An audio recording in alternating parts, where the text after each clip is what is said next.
Bonjour à tous et bienvenue sur la chaîne Astro.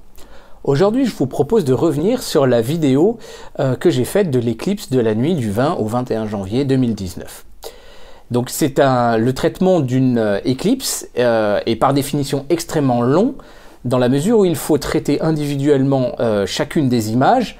Et je vous renvoie vers le tutoriel qui détaille réellement le traitement d'empilement qui a été réalisé avec deux méthodes différentes, avec PixInsight ou avec le trio PIPP, AutoStackert et un logiciel d'Ondlet. Et donc après, l'objectif de toutes ces photos individuelles, c'est de les rassembler pour en faire un film. Et on va avoir une difficulté, ça va être de réaligner bien évidemment chacune de ces photos alors qu'on a un sujet qui est en train de changer de forme avec les phases un peu d'occultation entre guillemets, et également de pouvoir homogénéiser toute l'exposition de notre vidéo. Donc c'est un tutoriel qui va être assez long dans la mesure où il y a en réalité une douzaine d'étapes qui ne peuvent se faire que les unes après les autres, et en réalité chacune des étapes peut en venir à révéler une étape supplémentaire à réaliser. J'en profite pour revenir sur spécifiquement l'éclipse du 21 janvier dernier, à savoir qu'elle était classée sur l'échelle de Danjon avec un indice à 1,95. Qu'est-ce que ça signifie? L'échelle de Danjon de 0 à 5, et je vous mets un lien dans la description, permet de qualifier un petit peu la luminosité et la couleur que l'on attend d'une éclipse en fonction justement de savoir si on est plutôt sur une éclipse de périgée, comme c'était le cas, ou une éclipse d'apogée. Et donc en l'occurrence 1,95 signifie que la Lune était plutôt grisâtre, voire brunâtre, et relativement sombre, à l'inverse d'autres éclipses où la couleur était beaucoup plus rouge, beaucoup plus saturée. Et donc c'est aussi ça que j'ai voulu mettre en évidence à travers mon traitement, avec une diminution de la saturation dans la mesure où mon appareil photo est défiltré, donc en réalité beaucoup plus sensible que l'œil pour ce qui est de la couleur rouge. Et la correction de balance des blancs telle qu'elle était faite de façon finalement automatique avec une balance des blancs manuelle n'était pas suffisante pour restituer ça. Donc c'est les choses que nous allons voir aussi dans les étapes. Alors comme le traitement est relativement long, vous aurez sur le bas de votre écran une indication de l'étape sur laquelle vous êtes en train de visualiser, ce qui vous permettra de naviguer assez facilement et de pouvoir trouver là où les phases qui vous intéressent plus particulièrement.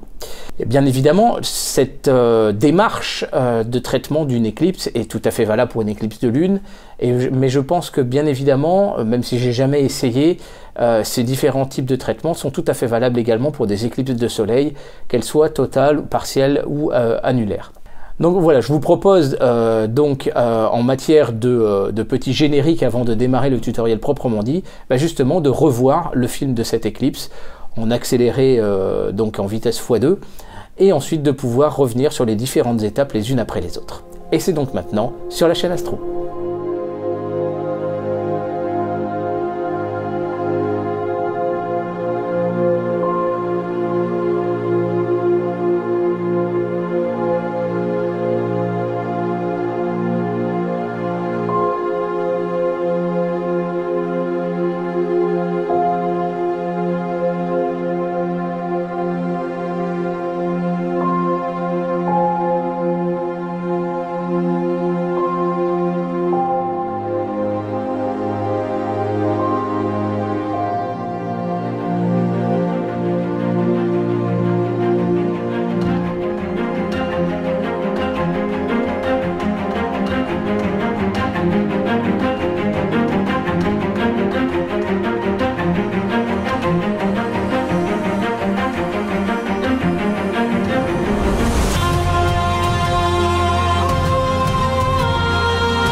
Donc la première phase consiste, effectivement, je vous l'ai dit, à recopier les photos de notre carte mémoire vers notre disque dur. Et bien évidemment, eh bien, vous pouvez avoir fait une séquence d'une dizaine d'images entre 4h44 et 4h45, et elles se chevauchent, et comme dans l'explorateur de Windows, vous voyez les heures et les minutes, mais pas les secondes, eh bien ça va être un petit peu difficile d'aller savoir quelles sont les photos qui correspondent exactement à la même série, à la même rafale.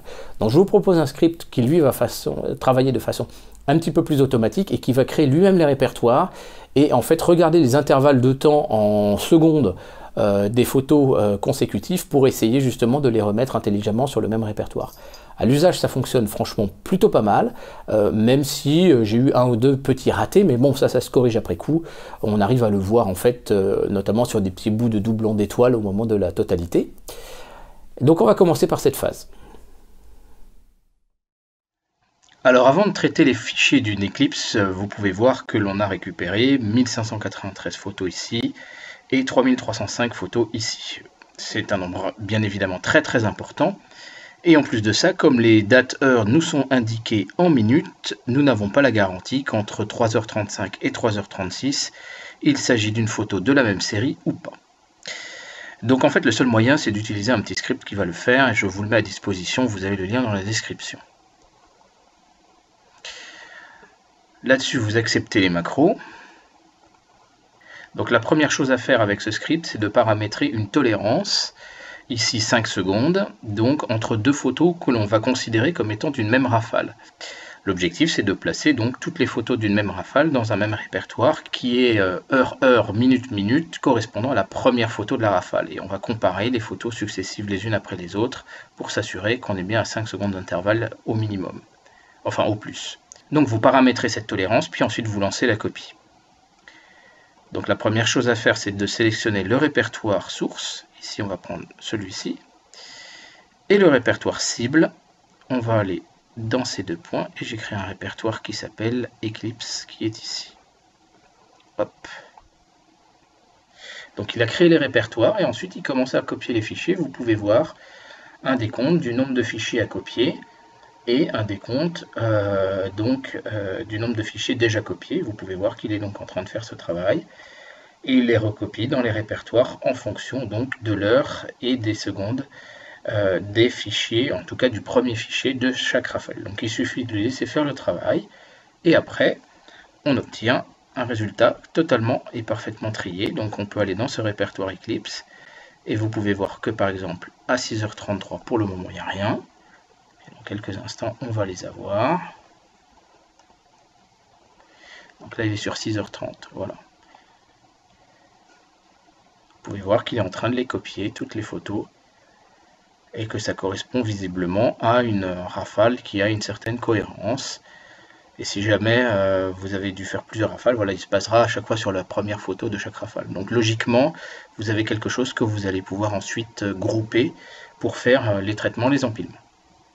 Une fois donc que le script a terminé son exécution, vous vous retrouvez avec cette arborescence et avec plein de répertoires qui correspondent aux différentes heures donc des photos qui ont été classées. Et vous pouvez retrouver donc du coup chacune des phases de votre Eclipse. Alors bon, là les photos sont pivotées parce que c'est le détecteur de gravité de l'appareil qui fait ça, mais les photos sont bien sur le bon format. Et donc maintenant on va pouvoir traiter les photos finalement série par série avec différents logiciels. Ça après ce sera à votre convenance. Je vous propose par exemple de vous montrer comment on fait le traitement avec le logiciel PixInsight. Donc on peut en lancer carrément deux occurrences. On peut faire un lancement dit New Instance qui permet d'avoir deux occurrences en même temps de PixInsight qui sont en train de tourner sans se bloquer l'une l'autre. Vous lancez FFT Registration et là vous allez dans un répertoire. Par exemple on va aller à 3h54. Vous sélectionnez la première image qui sera la référence. CTRL A pour tout sélectionner et Enter pour les prendre. Et là vous avez toute la série. Et vous faites OK. Et en fait, il va faire directement un alignement et ensuite un empilement des photos de la série. Donc là, en l'occurrence, 3h54. Vous allez maintenant sur la deuxième instance et vous faites exactement la même chose. FFT Registration.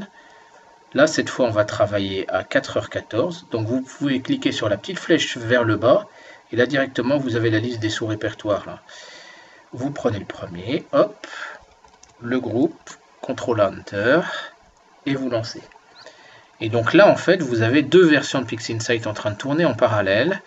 Alors pourquoi est-ce qu'on fait ça? Ça nous permet en fait de mieux lisser les charges CPU. Et donc finalement ça ne ralentit pas les process. Mais par contre, au lieu d'utiliser une moyenne de 40% de CPU, on travaille plutôt à 80% de CPU en moyenne. Donc en fait on voit qu'on n'est pas en train de perdre de temps du tout, mais au contraire on est en train d'en gagner. Et en fait avec deux process en parallèle, eh bien, on est tout à fait en mesure de pouvoir gérer ça, le basculement d'une appli à l'autre sans aucun problème. Voilà, le traitement est terminé, l'image est encore un peu sombre, ça c'est pas grave du tout. On va la sauvegarder. Donc c'est 3h54. On garde le format par natif, un XISF en 32 bits. Et on va lancer la série suivante. Donc là il suffit de prendre la petite flèche vers le bas. 3h55, la première image. Tout le répertoire. Enter. On va sur la deuxième série. Et on répète ça tant qu'il soit nécessaire. Je suis sur un temps de traitement d'environ 4 minutes par photo. Comme j'en fais deux en parallèle, en fait, ça me fait une moyenne de 2 minutes par photo. Donc en fait, on est sur un temps de traitement double du temps de l'éclipse proprement dite si on avait fait une série par minute. Je ne vous le cache pas, tout le traitement a été réalisé, le film vous l'avez déjà vu. Donc je vous propose en fait, au fur et à mesure des différentes étapes, si vous voulez, j'ai placé mon travail dans un répertoire nouveau à chaque fois. Et donc je vous propose de passer en revue ces différents répertoires pour voir un petit peu la succession des étapes. Et puis ensuite on va rentrer dans le détail des unes et des autres, les unes après les autres. Donc après quelques heures de traitement, je me retrouve avec 237 images, qui sont donc une image par minute depuis 3h30 jusqu'à 7h30 à peu près. Et quand je les regarde dans PixInsight, il y a quand même un petit problème qu'on peut avoir à cause des appareils photo, c'est que certaines d'entre elles sont pivotées de 90 degrés à cause du petit détecteur de sens, enfin de gravité de l'appareil photo. Donc on ne peut pas bien évidemment commencer à faire un traitement d'alignement des images pour avoir une animation fluide si on ne les tourne pas. Donc une petite recherche nous indique que finalement toute la deuxième partie de l'éclipse souffre de ce problème d'avoir des images qui sont pivotées. Donc on va faire un traitement, et donc à partir de 5h44 en fait ce que j'ai vu c'est qu'elle n'était pas bonne. À partir de 43 on est bon. Donc du coup, on va aller dans un répertoire où j'ai placé toutes nos images. On va prendre la première. On fait tout simplement une rotation counterclockwise. Voilà. Et on va reprendre l'historique de l'image. Maintenant, vous connaissez le principe. On fait un process icon. On fait un image container. On va aller choisir nos images. Voilà, et on va faire underscore route pour le fait que l'image soit tournée, le output directory. On va aller les mettre dans les répertoires des images sources d'origine. Il n'y a pas de problème avec ça. Donc on va l'appeler underscore route.xisf. Il faut quand même lui rappeler l'extension. Et ensuite, vous balancez sur le process icon et il va faire le travail pour nous. On va les réduire de 50% pour la très bonne et simple raison que la qualité de piqué était assez moyenne. De toute façon, pendant la totalité, on a quand même un peu moins de piqué. L'objectif, c'est d'avoir des photos plus petites ensuite pour la suite du traitement. Donc on peut faire ça en rafale. On va utiliser Resample. Là, à ce moment-là, on sélectionne notre image et on lui dit 50% et 50%. C'était déjà tapé. On lui fait le carré. Voilà, donc là on a une image qui est un peu réduite en taille. En réalité, on ne perd pas vraiment d'informations, puisque ça on en parlera le jour où on fera vraiment du traitement de signal. Mais je vous expliquerai qu'avec le principe de la matrice de Bayer, en réalité, eh bien, on perd quand même un petit peu en qualité intrinsèque de l'image. Donc ce qu'on va faire, c'est que derrière, on va faire tout simplement un process icon. Donc on a notre histoire ici. Hop. Et on va faire un image container, on va aller choisir toutes nos images. Donc elles sont dans le répertoire source. CTRL A pour tout sélectionner. On lui donne un répertoire cible qui va être le répertoire 50%. Et en termes de taille, donc on va l'appeler underscore 50 pour bien noter qu'on l'a réduit. Et on lance tout simplement le traitement donc en lâchant le petit triangle dans le process icon. Maintenant vous connaissez. Le traitement prend un peu de temps, on se donne rendez-vous à l'issue. Donc une fois que vous avez réduit vos images à 50% pour pouvoir un petit peu mieux les visualiser, on peut juste les contrôler rapidement. Et donc quand je les contrôle comme ça, vous pouvez voir, voilà, je tombe sur celle-ci qui est un petit peu suspecte. Je la trouve pas très nette. Et donc si je clique là-dessus, vous pouvez voir que j'ai un effet un peu de ghost là, un petit peu d'un doublon en haut. Donc celle-là, clairement, il faut la refaire. Il faut contrôler toutes vos photos de votre série comme ça pour voir si l'alignement s'est fait correctement. On peut aussi voir par exemple ici sur 6h16 que j'ai un peu un doublon des étoiles. Et je l'ai un petit peu après. Donc là aussi ce sont les séries qu'il faut vérifier. Par rapport au tri dans les répertoires. Il y a peut-être un petit loup à ce niveau-là, donc on va vérifier ça tranquillement. Et donc par exemple, quand je regarde la photo à 7h, et ben, je vois en fait que j'avais une photo carrément qui était bougée à ce moment-là. Je devais être en train de vérifier le télescope. Et donc à ce moment-là, forcément, ça va bousiller le signal. Donc les photos, carrément, on va les effacer. Voilà. Et là, après, j'ai une série qui est propre, donc on est bon. Et à 7h08, j'en avais une autre série à contrôler. Donc là, vous pouvez voir que la première est pas très nette, elle était beau, voilà. Celle-là n'est pas très nette non plus. Et la suite de la série est correcte. Et après ça, on va faire un alignement donc avec le Enable Large Translation, et puis on sera bon. Et bien maintenant, il va falloir essayer d'unifier un petit peu l'exposition.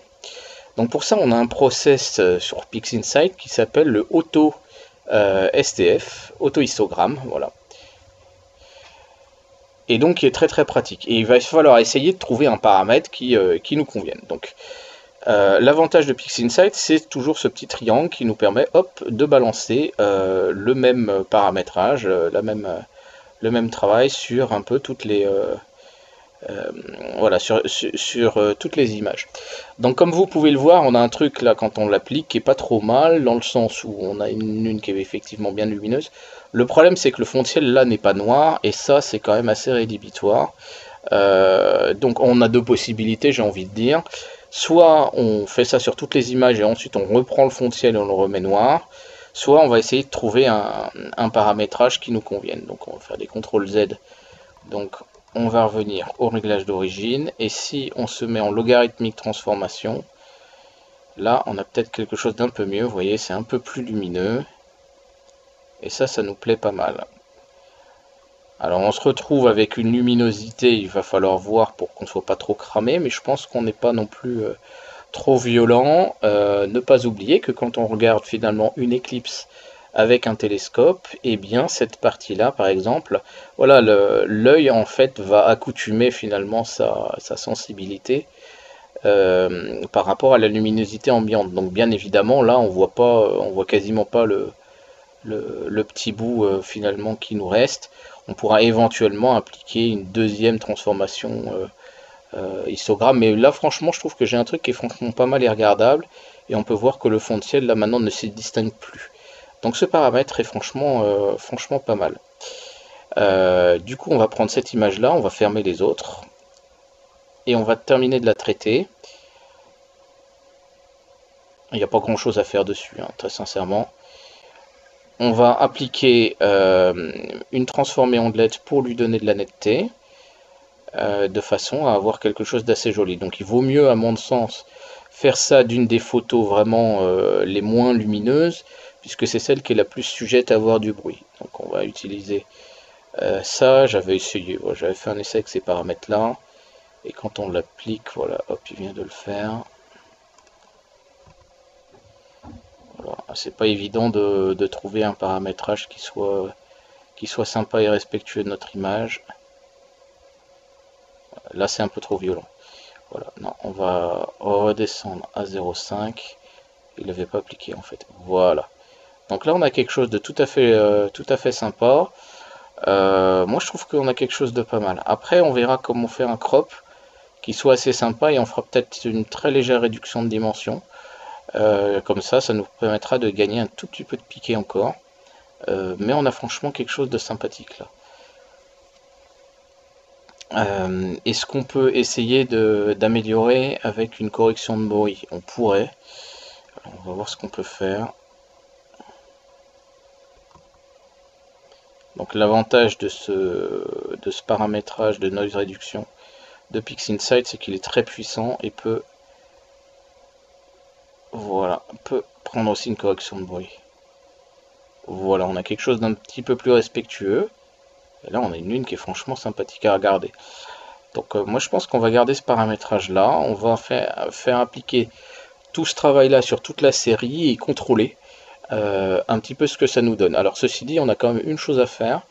C'est la question de la saturation globale de l'image. Parce que là encore, par rapport à la réalité, je trouve qu'on est un petit peu encore saturé. Donc pour ça, on va utiliser Color Saturation. Et j'avais essayé là à moins 0,35 de saturation, hein, c'est de 0 à moins 1. Et on va essayer ce que ça fait. Alors là on est un peu violent peut-être. Faut pas oublier que c'est très subtil hein, la couleur d'une éclipse.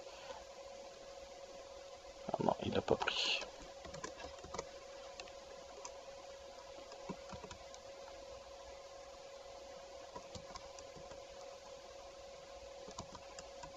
Voilà. Et donc là si on l'applique, eh ben on a quelque chose qui correspond, moi j'ai envie de dire, qui correspond assez bien à ce qu'on pouvait voir à l'oculaire. Franchement, c'était pas saturé comme couleur. Et faut pas oublier qu'on était sur une éclipse qui n'était pas non plus vraiment au centre de la trajectoire, mais on est resté quand même très proche de la sortie. Moi, je suis quand même un peu violent. Non, on va essayer de faire un truc plus sympa. Hop, on va essayer ce paramètre là. Je pense qu'on va pas faire plus que ça.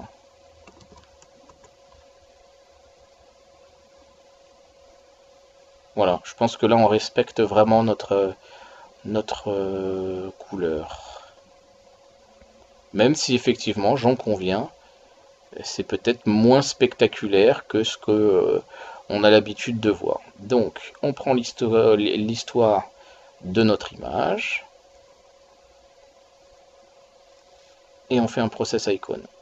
Donc, on va quand même la garder de côté. Maintenant, on va faire un image container. Donc, on va supprimer les images qui étaient là puisque c'était le traitement précédent. Et après ça, bah, du coup, on lance le process sur toutes les photos et on se retrouve à l'issue du traitement. Le traitement est donc terminé et nous allons contrôler nos images avec Blink. Et on va aller chercher notre répertoire. Donc Blink a toujours un temps de préparation, on se donne rendez-vous à l'issue. Voilà, donc le pré-traitement de Blink est terminé. Il suffit de retirer cette option-là. Et là, on va pouvoir visualiser un petit peu notre résultat. Alors, qu'est-ce que l'on observe? On a quelque chose qui se tient quand même pas trop mal. Il va falloir réajuster un petit peu le positionnement de la Lune sur notre vidéo. On voit qu'on a une toute petite rotation à un moment donné. Ça, c'est pas très grave, mais par contre, on a quand même quelque chose de très joli au niveau de l'exposition. Et c'est déjà ce qu'on voulait faire. Donc maintenant, on va réappliquer un FFT transformation pour réaligner correctement nos images. On va faire un premier alignement des photos. L'objectif là, c'est quand même de préparer une première animation. Alors, la suite logique, c'est de prendre notre image. Et en fait, ce qu'on va faire, c'est qu'on va d'abord la centrer. Donc pour ça, on va la sauvegarder au formatif. Et on va la mettre ici. Hop. En 16 bits. On va prendre le logiciel PIPP. Que maintenant vous connaissez.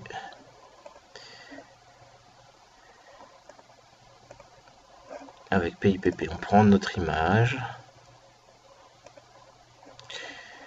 On va lui faire une détection de seuil. Vous voyez qu'elle n'est pas parfaitement centrée et on va lui autoriser centrer sans cropping.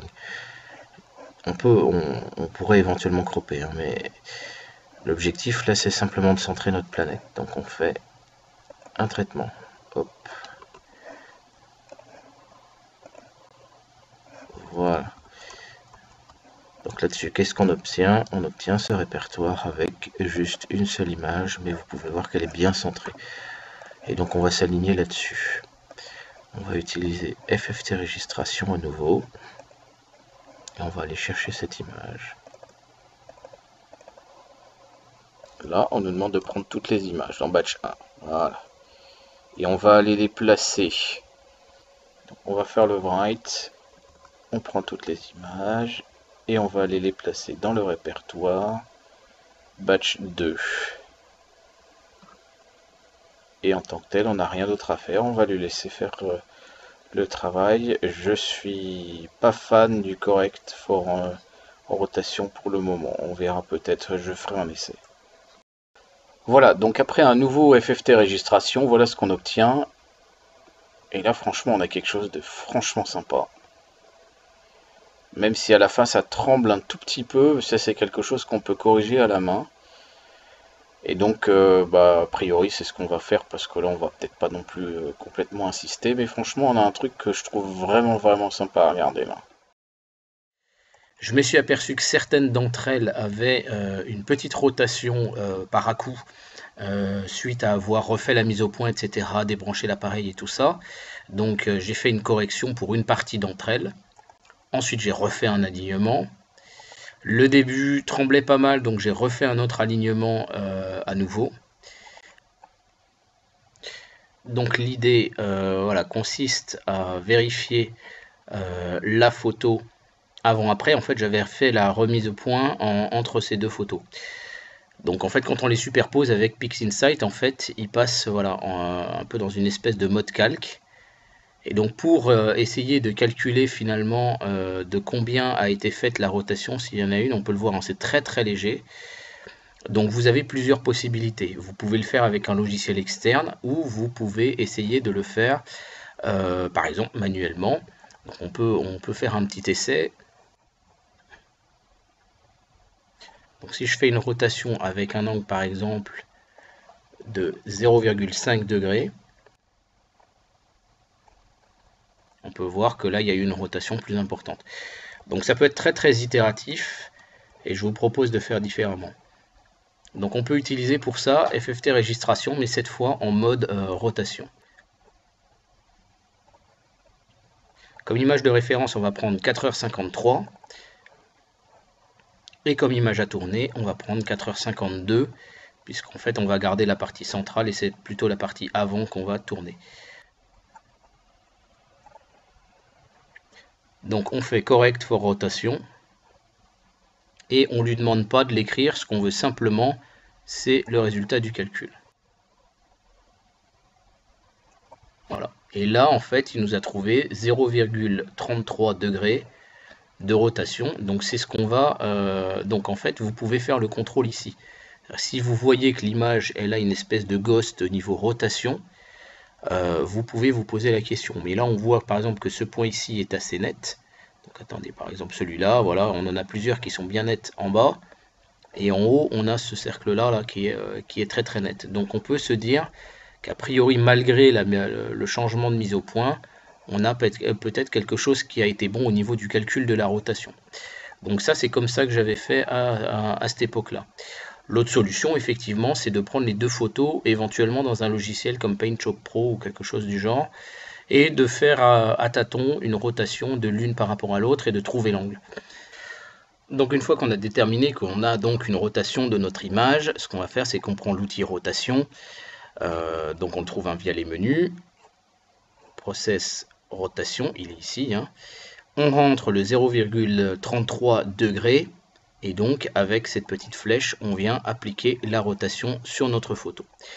Et là, à ce moment-là, si on prend l'image originale et qu'on vient la superposer dessus, on voit qu'on a quelque chose qui est nettement plus net que ce qu'on avait obtenu avant. Donc la rotation est bonne. Par contre, vous pouvez voir qu'en bas, l'image originale, enfin l'image cible, 4h53 fait 2128 pixels par 1424. Et celle-ci fait 2136 par 1436. Donc en fait, les dimensions ne sont plus les bonnes. Donc ça, il va falloir le corriger aussi. Donc, on va donner les dimensions cibles. 2126 par 1424. Et vous pouvez voir qu'on a donc une découpe de 6 pixels en haut en bas et 5 pixels de droite à droite. Donc 2128 pardon, par 1424. Et ça, c'est quelque chose d'absolument indispensable de faire ça parce qu'on ne pourra pas réutiliser l'outil Blink derrière et on va en avoir besoin. Donc ensuite, une fois que vous avez déterminé le crop à réaliser sur l'image 4h52, vous prenez le triangle et vous le lâchez dessus. Et donc l'image est croppée. C'est pas très grave au niveau du fond de ciel, au niveau de l'alignement, même si de toute façon on a centré notre affaire. Donc là-dessus, on va prendre l'historique de notre photo. Et quand elle la sélectionne, on voit qu'on a rotation et crop. Donc c'est exactement ce qu'on vient de faire. Et vous connaissez l'image container. On prend le triangle, on le met ici, on a un process. Donc un process icon. Et ensuite, vous allez prendre un image container, mettre toutes les images que vous voulez, le balancer avec ce triangle sur le process et en fait exporter dans le nouveau répertoire. Enfin, j'ai fait une exportation cette fois en PNG avec l'outil Blink. Avec ça, on a corrigé la rotation. Donc ensuite, on va faire un alignement avec FFT registration. Donc je vous passe le sujet, vous connaissez. Le début était pas top parce que j'avais pris comme référence pour cet alignement une image qui correspondait à la totalité, au milieu de la totalité. Mais le début tremblait un petit peu, donc j'ai recommencé, mais uniquement pour le début et pas la totalité. Et à ce moment-là, ensuite, je fais une exportation. Donc pour ça, on utilise l'outil Blink, donc c'est assez simple.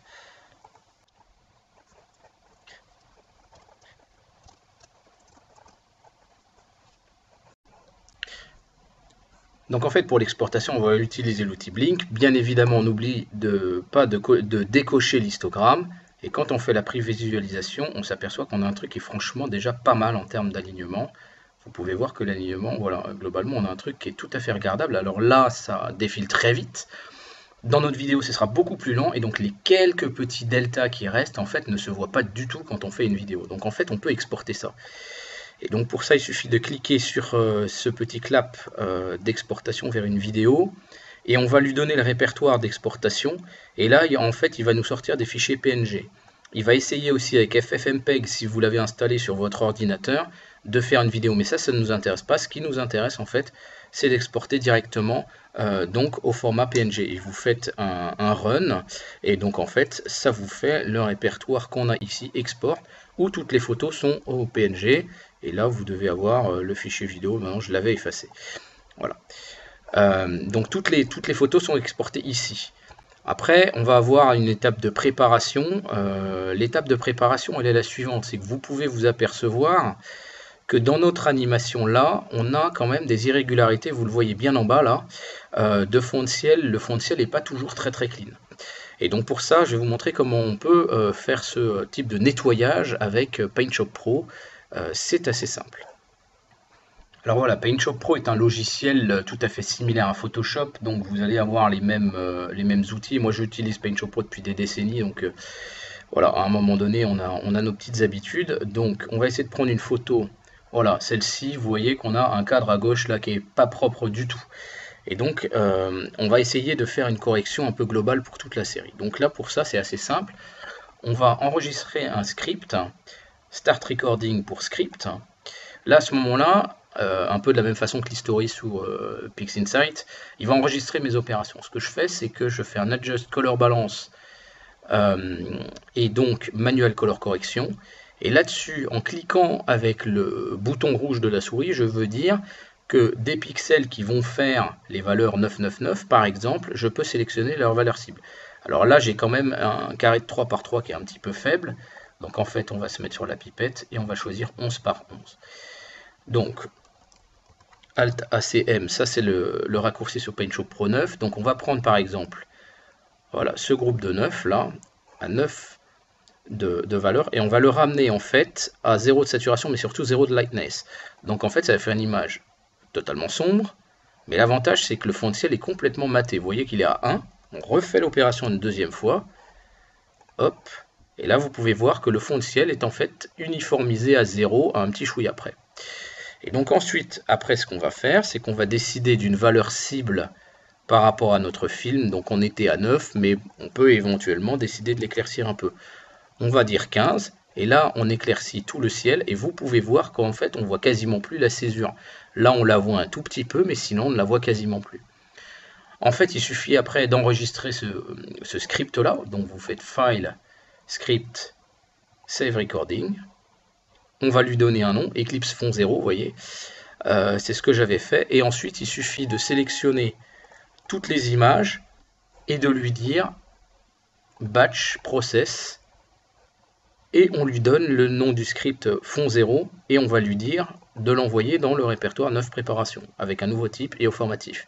Puisqu'elles sont compressées, vaut mieux plutôt par rapport au PNG. C'est la compression non destructive. Et c'est comme ça qu'il a été balancé toutes les photos avec un fond de ciel qui a été nettoyé dans le répertoire préparation. Et donc dans préparation, j'ai toutes les photos et elles n'ont pas le problème. Alors une fois toutes les images préparées, on est dans préparation. Là, à ce moment-là, j'ai voulu travailler donc sur le film vidéo proprement dit.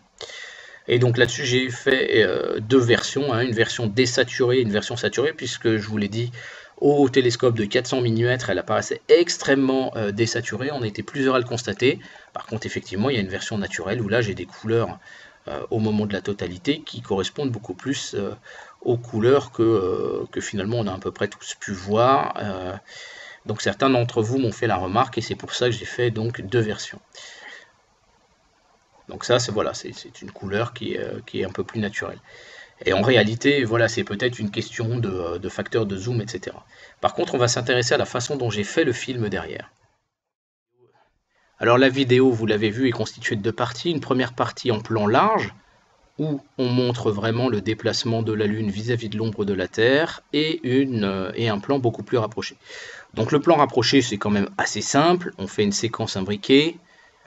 Et là-dessus, on met toutes les images. Par contre, pour éviter d'avoir un truc qui a des sauts un peu saccadés, parce que on va travailler lentement, la technique consiste à mettre toutes les images. Par exemple, là, j'ai dû mettre quelque chose comme une dizaine de trames, une vingtaine de trames, un tiers de seconde, puisque je suis à 30 images par seconde par photo. Donc là, j'ai une photo qui est là. Et en fait, j'ai fait un fondu enchaîné d'une photo avec la photo précédente, ce qui fait qu'en réalité j'ai un truc qui est complètement fondu tout au long de la vidéo. Donc ça met un petit peu de temps parce qu'il faut balancer en fait le filtre sur chaque paire d'images, mais quand vous faites ça, vous allez avoir une animation qui aura une très belle fluidité tout le long. Et donc sur Adobe Premiere, vous pouvez tout sélectionner et vous faites imbriquer, et là vous créez une séquence imbriquée. Cette séquence imbriquée, vous allez pouvoir la réutiliser. Donc j'avais fait la numéro 1 comme ça. Et donc ça nous donnait toute l'animation de la vidéo. Et après ça, il me suffisait de mettre un fondu enchaîné à l'avant. Et donc en fait, on avait l'entrée qui se faisait dans le noir. Et ensuite, pour la deuxième séquence, là, il y a une petite astuce. Puisque j'ai fait mes photos en plan rapproché, mais ensuite, le plan large, il faut déterminer quelle est la trajectoire de la Lune. Donc on part bien évidemment du haut à droite, puisque c'est le déplacement tel qu'on avait de la Lune en ascension droite et déclinaison. Et pour ça, ce que j'ai fait, c'est qu'il fallait déterminer cet angle-là. Donc pour ça, je suis allé dans PaintShop Pro, j'ai pris mes différentes photos de la totalité. Et là, vous en avez une. Et vous pouvez voir sur cette photo, vous pouvez voir quelques étoiles. Donc on en a une, voilà, on en a une ici qui est assez lumineuse, mais la Lune va la bouffer. On en a une là qui peut être une bonne référence. Et donc en fait, ce qui se passe, c'est que je prends des photos à peu près toutes les 10 minutes, et je réaligne cette photo pour que l'étoile soit exactement au même endroit. Je suis sur une monture équatoriale, donc j'ai pas de problème de rotation. Et en fait, au fur et à mesure, vous pouvez voir apparaître un déplacement. Alors celui-là, on va le mettre à un taux un peu plus faible. Vous pouvez voir apparaître finalement le déplacement de la Lune sur une ligne droite. Donc vous pouvez vous dire que vous n'êtes pas trop faux. Et il suffit de prendre les coordonnées du coin en haut à gauche, par exemple ici et ici. Et en fait, on a la pente de la descente. C'est tout simple. Et donc, comment je fais ensuite dans Adobe Premiere? Eh bien, j'avais ma séquence. La séquence 1, elle est ici. Et ce qui se passe, c'est qu'il va falloir réduire la taille de la séquence 1 et la faire se déplacer. Donc pour la faire se déplacer, c'est assez facile. on peut prendre des images clés. Donc là, j'ai une image clé qui est ici, au début de la séquence, et j'ai une image clé qui est à la fin de la séquence ici. Et il m'a suffi de calculer, en fait, par simple principe d'addition, si vous voulez, de calculer les positions X et Y quand je suis en haut à gauche, quand je suis au centre. Donc en fait, je suis parti d'abord du centre, et ensuite j'ai rajouté ma paire de XY de déplacement pour aller me déplacer vers la droite, et inversement vers la gauche. Et donc c'est comme ça que j'ai déterminé une position de base et une position de fin. Par contre, l'échelle, elle n'était pas encore déterminée. Et donc j'avais un truc qui faisait ça. Donc j'avais ma lune qui se déplaçait, et là vous pouvez voir effectivement que ça ne va pas parce que l'ombre, elle n'est pas bonne. Et en fait, en visionnant bien évidemment ça en plein écran, parce que je le fais sur un PC qui a 2 écrans, eh ben, j'ai réduit en fait la taille de l'échelle jusqu'à trouver quoi? Jusqu'à trouver ce rapport d'échelle qui fait que au moment de la totalité, les étoiles ne bougent pas. Alors elles scintillent légèrement, bien sûr, parce qu'en fait c'est une image fixe qui est en train de se déplacer lentement. Donc l'étoile se déplace avec, mais la moyenne de l'étoile sur toute la période de la totalité reste la même. Et donc c'est comme ça que j'ai réussi à déterminer la chose. Et donc après ça, une fois que ma deuxième séquence imbriquée, avec finalement le déplacement artificiel de la Lune était créée, je pouvais terminer mon film en revenant sur la séquence principale, et là en mettant les titres, et c'est le film que vous avez vu.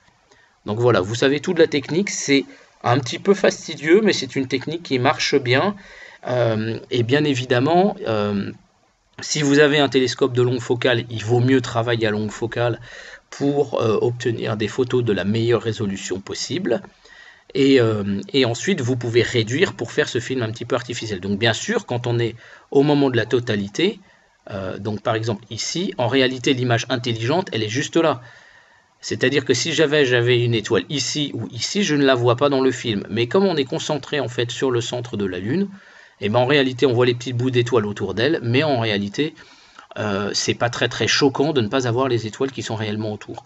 Après, une solution pourrait consister à refotographier la même zone après coup de l'éclipse totale de Lune et de remettre une photo avec les étoiles en surimpression par derrière. Ça, c'est aussi une possibilité. Mais sinon, voilà, je vous ai tout dit sur la façon dont j'ai fait ce traitement. Voilà, vous avez pu voir comment j'ai procédé pour réaliser le film de cette éclipse. Vous avez pu voir aussi que sur la première phase, j'avais des images qui étaient d'une qualité un petit peu moyenne.